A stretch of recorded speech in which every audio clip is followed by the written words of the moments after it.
मान हवं, कल्याण होईल असा मंगलमय आशीर्वाद. समाधान. मन आपलं समाधानी झालं, आमचा आशीर्वाद मिळता क्षणी. पण तुम्हाला आशीर्वाद देऊन आमचंही मन समाधानी झालं, पण मनात शंकेचं काहूर खऱ्या अर्थानं थैमान भरलं. देवतांच्या मनात शंका निर्माण होईल. याच्या मुळाशी कारण काय माहितीये का? ऐकूया. कोशदीपात तुमचं वास्तव्य, कोशदीपावर आपलं अधिपत्य. हो. मग असं असताना कोशदीपाचा त्याग करून या देवसभेला आपण कसं काय? याला कारणीभूत तुम्ही. आम्ही पहिल्या प्रथम तुम्ही आल्या आल्या आम्हाला आशीर्वाद दिला, कीर्तिवंत भव. कीर्ती केव्हा मिळते? एखादं सत्कार्य केल्यावर. होईना? जरूर. आम्ही देखील सत्कार्य करायला नाही. मग सत्कार्याच्या अपेक्षेनं जर इथं आला असा हा. आणि देवराज देवेंद्राकडून ते सत्कार्य आपलं तुम्हाला जर सिद्धीस न्यायचं असेल, तर तुमच्या मनात असणारी शंका किंबहुना तुमच्या मनीचे प्रश्न आपण आमच्या समोर खऱ्या अर्थानं प्रदर्शित करा. आमच्याकडून जे होईल ते सहकार्य करू ना तुम्हाला. आणि त्या सहकार्याच्या भावनेनं चालोय. बोला, नेमका तुमचा उद्देश आम्हाला समजावा. समजेल समजेल. पायरी पायरीनं जाऊ. काही मलाच आहे, पण मी पायरीनच जाणार. कारण पहिल्या पायरीवर पाय घसरला तर पुढे काही खरं नाही. तेव्हा स्वर्गाची पहिली पायरी, देवतांचे अधिपती तुम्ही राज्य करी. सांगा देवराज, काय म्हणे आमच्या असं समजुतीत आलंय? अलीकडे तुम्ही देव कारभार सांभाळता सांभाळता पै पाहुणे देखील फिरता. खरं आहे की खोट आहे? जरूर खरं आहे. मग सरळ स्पष्टच बोलतो. हा. मी आलोय तो माझ्या मित्रासाठी. हम्म. राजा सोमेश्वर, हस्तिनापूर नरेश राजा सोमेश्वर हा माझा परमप्रिय मित्र आहे. आणि या मित्राचं लग्न तुमची नात राजे निर्माल्य यांची कन्या पद्मावती हिच्याशी जवळजवळ होण्याचं त्याच्या मनानं निश्चित झालं होतं. अचानक बापाच्या जवळ जाता तिचे विचार बदलले. त्यानंतर युद्ध झालं. त्या युद्धात तुम्ही सहभागी झालात. देवराज, काय इथवर सत्यच आहे ना? त्रिवार सत्य आहे. आता फक्त मला एवढंच कळायला हवं, बोला. तुम्ही जे त्या युद्धात सहभागी झालात, नपेक्षा मृत्यूलोकात त्या दोघांच्या मध्ये उभे ठाकलात, ते देवतांचे अधिपती म्हणून की राजे निर्माल्य यांचे श्वशूर म्हणून? उद्देश दोन होते. एकच सांगा.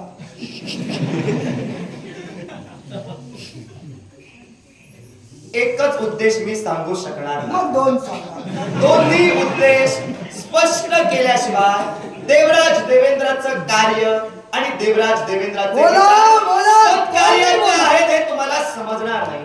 तेव्हा माझे दोन्ही उद्देश ऐकून घ्या आणि तदनंतर त्यावरची तुमची शंका उपस्थित करा. पहिला माझा उद्देश विश्वाचा स्थैर्य करता, विश्वाचा उद्योजक या नात्यानं मृत्यूलोकात दोन क्षत्रिय राजकर्त्यांचं युद्ध शिगेला पोचलं. अर्थात त्या युद्धातून जीवितहानी होऊ लागली. विश्वस्थैर्य कुठंतरी डागाळू लागलं, ढासळू लागलं आणि म्हणूनच ते युद्ध थांबलं जावं हा एक उद्देश. दुसरा उद्देश राजे निर्माल्य यांच्याशी असणारं माझं पावणेपणाचं नातं, आपण जसं म्हणालात तसं, अर्थात पावण्यांना एका बाजूनं सहकार्य करावं. या दोन्ही उद्देशांच्या परिपूर्णतेसाठी ज्याच्याशी मित्रत्वाचं नातं आपण जोडला ते राजे सोमेश्वर यांची समजूत घालण्याचा प्रयत्न देवराज देवेंद्रानं केला. पण ते आपल्या मताला ठामच राहिले. अर्थात मी तिथं गेलो होतो कुठंतरी हे युद्ध थांबवावं या अपेक्षेनं, पण प्राप्त परिस्थितीचं अनुकरण करता माझ्या जावयांना आणि माझ्या कन्येला, माझ्या त्या नातीला खऱ्या अर्थानं अभयदान मी दिलेलं आहे. तेव्हा मला तुमच्या मित्राशी द्वंद्व करावं लागलं आणि माझ्या जावयाला आणि माझ्या नातीला मी माझ्या पुण्याईवर स्वर्गात आणलेला आहे. माझे दोन्ही उद्देश आपल्याला समजले असतील. बाळगतो तुमच्या वक्तव्य करा. तुमचे दोन्ही उद्देश आमच्या लक्षात आलेच. फक्त आता प्रश्न एवढाच उरतोय. बोला. तुम्ही जर पृथ्वीचं स्थैर्य राखण्यासाठी गेलेलात हा. तर पहिल्या प्रथम तुम्ही देवतांचे अधिपती या तत्वानं तिथं उभे ठाकले होता, हे तर तुम्हाला मान्य आहे? बोला. मग देवतांचे अधिपती म्हणून जर का तुम्ही उभे ठाकले होतात, तर सांगा या प्रकरणात तुम्हाला दोषी कोण वाटतंय? या प्रकरणात पाहायला गेलं तर नेमका दोष कोणाचा हाच मोठा भोर तो तुम्हालाच कळायला हवा, कारण तुम्ही दोन्हीकडचे राजे आहात. सांगतो. तुमच्या प्रश्नाचं उत्तर अचूक तुम्हाला सांगतो. मुळातच सोमेश्वर राजा हा सुद्धा माझा पाहुणा आणि राजे निर्माल्य हे सुद्धा माझे पाहुणे. दोघांची समजूत मला घालायची होती. युद्ध कुठंतरी थांबलं जावं हा माझा उद्देश होता. पण प्राप्त परिस्थितीचं अनुकरण ज्यावेळी देवराज देवेंद्रनं केलं, त्यावेळी राजे निर्माल्य यांच्या बाजूने मी उभा राहिलो.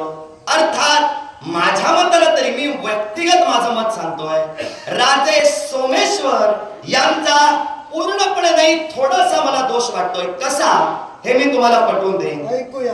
तुम्ही त्यांचे मित्र आहात. या विश्वात मैत्रीचं हे निस्वार्थी नातं आहे. अर्थात एक मित्र मित्राच्या बाजूला खऱ्या अर्थानं न्याय मागण्यासाठी इथपर्यंत आला. समाधान वाटलं तुमच्याबद्दल आणि म्हणून तुमच्या प्रश्नाचं उत्तर देतोय. राजे सोमेश्वर दोषी कसे?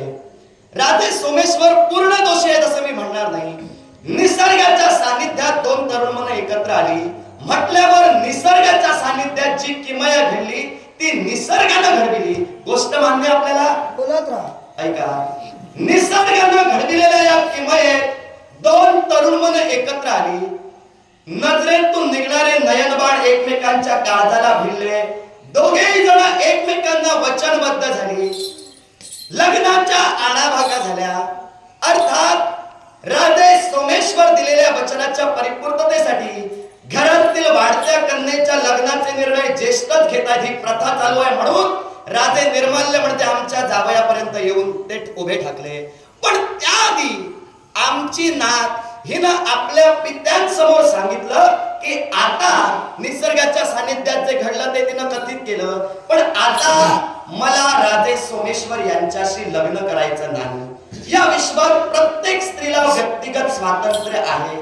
त्यानुसार ती आता म्हणते जिथं लग्न करायचं नाही तिथं आपला मित्र म्हणतोय मला लग्न करायचंय आणि समजा लग्न नाही तर फक्त कारण आपल्याला हवंय. हा मुद्दा त्याचा होता. मी म्हटलं कारण जर हवं असेल काही काळ थांब, पेटलेलं वातावरण थोडं थंड होऊ दे, कारण मी स्वतः देईन. असं असताना तरी सुद्धा तुमचा मित्र आपला हेका सोडण्यास तयार नाही. म्हणून तुमचा मित्र किंचितरित्या, पुन्हा शब्द लक्षात घ्या, किंचितरित्या इथं दोषी माझ्या मतानं मला वाटतोय. म्हणूनच मी म्हणतोय तुम्ही म्हटलात नेमका दोष कोणाचा? हा भोरा, हा गुंता तसा हलक्या हाताने सुटेल असं मला तरी वाटत नाही. किंचितरित्या प्रश्नाचं उत्तर द्यायचं झालं तर मित्र तुझा दोषी. तुम्ही किंचित सांगितलं ते आम्हाला सारं समजलं. हा. तुम्ही सारा दोष किंचित शब्द वापरला तरी माझ्या मित्रावरच येऊन ठेविलात. त्यात तुमच्या जामाताचा काहीच दोष नाही हे तुमच्या बोलण्यातून तुम्ही स्पष्ट केलं. आता मी माझं माझं ऐका. तुम्ही स्पष्ट करा. माझं ऐका. बोला. या विश्वात क्रिया आधी की प्रतिक्रिया आधी? या विश्वात क्रिया आधी घडते आणि नंतर क्रियेवर प्रतिक्रिया उमटते. मग सोमेश्वरानं आल्या आल्या युद्ध पुकारलं की आधी केवळ त्या गोष्टीचा खल करण्याचं ठरविलं होतं? खल करण्याचा ठरविलं. मग खल करण्याचं ठरविलं असता शांततेनं कारण ऐकून निमूटपणे माघारी जायला सोमेश्वर तयार असताना तुमचा जामात कारण सांगायला तयार नाही. याचा अर्थ माझ्या मित्राचा किंचित दोष आहे, तुमच्या जामाताचा सारा दोष आहे. माझ्या जामाताचा सारा दोष तुम्ही स्पष्ट केला. मी असं म्हटलेलं नव्हतं की माझे जामात माझी ना म्हणायला हवं होतं. आता नको. आता फक्त एकच सांगा. तुम्ही बोलून गेलात की तिथं सर्व पेटलेलं होतं, ते मला शांत करायचं होतं आणि नंतर उत्तर द्यायचं होतं. तुम्ही त्यांना स्वर्गात घेऊन आलात. स्वर्गात घेऊन आल्यावर बराच कालावधी मागे लोटला. आता इथं कोण पेटवतोय की मी पेटवायला घेऊ? नसेल तर पेटवायला घेऊ. नसेल तर शांत असेल तर त्या शांततेत खल करा आणि माझ्याकडे त्या प्रश्नाचं उत्तर द्या. मला देखील वाद नकोय. निमूटपणे मी जायला तयार जास्त वाटतोय. शांततेनं जर मिटवायचं असेल प्रकरण शांततेनं मिटलं जाईल. बोलवा. जे ऐका जे मी तुमच्या मित्राला सांगितलं तेच तुम्हाला ते सांगतो. मृत्यूलोकात आता स्वर्गात आलो, इथं कोण वाद करणार नाही. स्वर्गात वाद होत नाहीत. स्वर्गात शांतता आणि शांततेनं खल केले जातात. तेव्हा ते स्वर्गातील वातावरण शांत ठेवायचं असेल तर तुमच्या जामाताला, तुमच्या कन्येला स्वर्गातील ज्येष्ठ मंडळींना बोलवा आणि माझ्या समोर याचा खल करा. प्रश्नाचं उत्तर मिळवून द्या. पद्मावती तुमची नात तुमच्या जवळ ठेवा. हे मी कधीच केलं असतं. असतं पण बोल, ते ऐका देवा जर तर गोपेश्वर राज, गोष्ट बोला. प्रकरण जर तसं असतं तर राजे सोमेश्वर यांच्या समोरच मी माझ्या जावयाला बोलतं केलं असतं. पण माझा जावई या प्रश्नाचं उत्तर देण्यास इच्छुक नाही. आता तो का नाही या प्रश्नाचं उत्तर त्याच्याकडे राहिलं आणि पद्मावती राज्यात जाताच का बदलली या प्रश्नाचं उत्तर पद्मावतीकडे राहिलं. आता तुम्ही शांततेनं मिटवताय असं म्हणताय म्हणून मी तुम्हाला सांगतोय. प्रकरण जर शांततेनं मिटवायचं झालं तर तुझ्या मित्राला आणि तुला फक्त कारण हवंय. मग फक्त कारण जर तुम्हाला हवं असेल काही काळ फक्त थांबा. काही काळ थांबल्यानंतर मी माझ्या जावयाला, मी माझ्या नातीला घेईन. कारण काय ते त्याचा उलगडा करेन तुमच्या कुशदीपात आणि मित्राच्या तुझ्या हस्तिनापुरात स्वतः येऊन सांगेन. घेऊ नका. तुम्हाला स्वर्गातून खाली जायला वेळ असतो, खालून तुमच्या नातीला आणि जामाताला वर आणायला वेळ असतो. फक्त हे कारण शोधायला वेळ हवा. वेळ मिळत नाही तुम्हाला. देवराज, मी तर म्हणेन तुम्ही पहिलं जे कारण पुढे केलात हे सर्व स्थैर्य शांततेनं राखण्याचं ते फक्त नामापुरतं होतं. तुम्ही गेला होतात ते जामाताच्या रक्षणासाठी.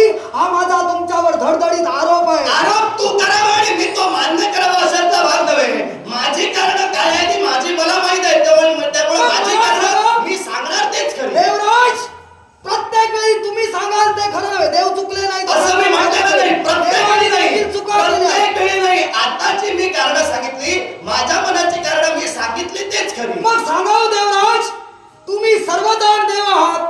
कुठं काय घडतंय हे तुम्हाला सर्व माहित असतं.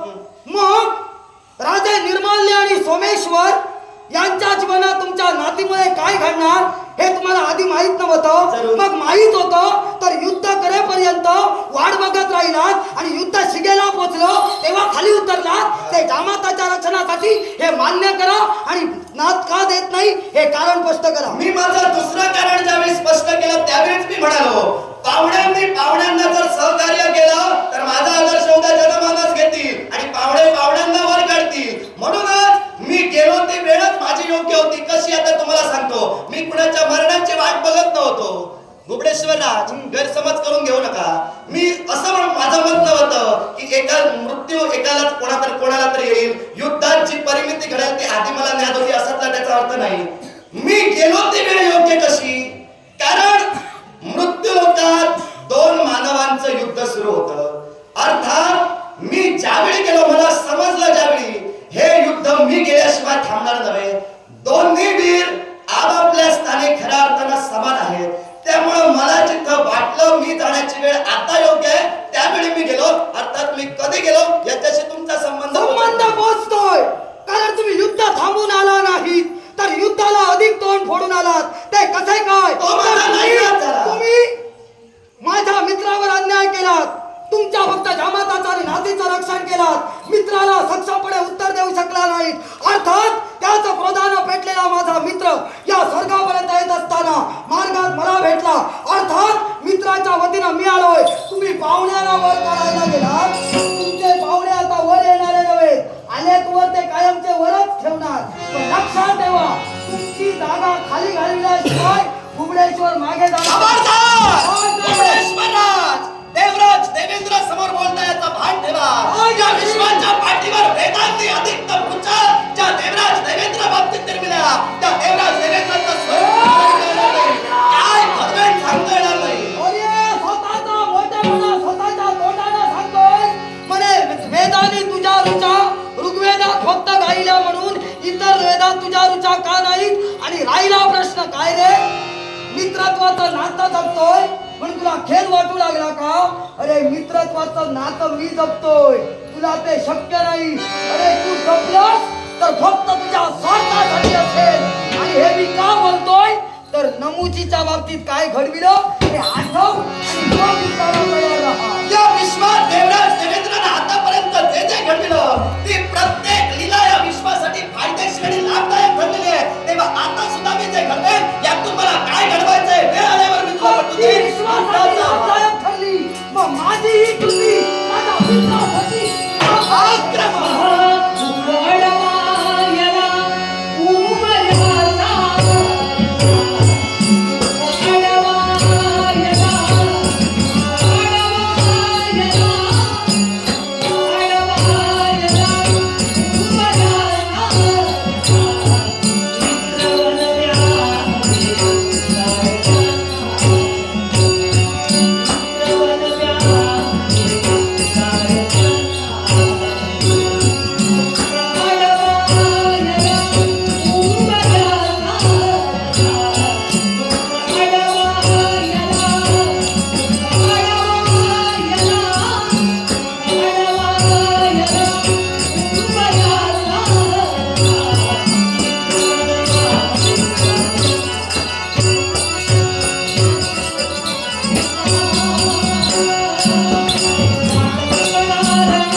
हे करेल